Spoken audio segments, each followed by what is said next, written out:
আমার আইডেন্টিটি নিয়ে প্রশ্ন করা হয়েছে, এটা গুরুতর অপরাধ করেছেন উনি। 2 নম্বর, উনি বলেছেন কোন মুক্তিযোদ্ধা কিংবা শহীদ মুক্তিযোদ্ধা পরিবারের কেউ জামাত ইসলামী করতে পারে না। তাহলে উনাকে জিজ্ঞেস করে করা লাগবে?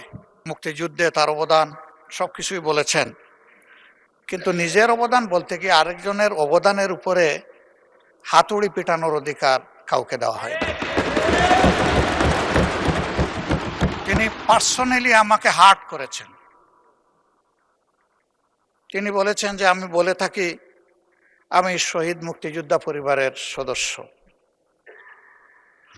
তাহলে ইনি এটাকে চ্যালেঞ্জ করছেন। 2 নম্বর, উনি বলেছেন কোন মুক্তিযোদ্ধা কিংবা শহীদ মুক্তিযোদ্ধা পরিবারের কেউ জামাত ইসলামী করতে পারে না। তাহলে উনাকে জিজ্ঞেস করে করা লাগবে? এটি আমার নাগরিক অধিকার। আমি কোন দল করব, কোন আদর্শ আমি অনুসরণ করব, এর উপর হস্তক্ষেপ করার ন্যূনতম কোনো অধিকার রাষ্ট্র কিংবা সংবিধান কাউকে দেয়নি। আমি এটার তীব্র নিন্দা জানাই। আমার আইডেন্টিটি নিয়ে প্রশ্ন করা হয়েছে, এটা গুরুতর অপরাধ করেছেন উনি। আবার আমার আদর্শ সিলেকশনের ব্যাপারে উনি কথা বলেছেন, এটা বাড়তি অপরাধ করেছেন।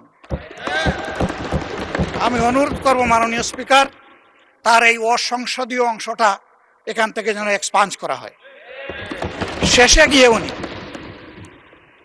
আমরা কুলা মনে এই সংসদকে ফাংশনিং করার জন্য বর্তমান জ্বালানি অব্যবস্থাপনা সংকট যেটাই বলি সেইটার ক্ষেত্রে আমরা এগিয়ে এসেছিলাম।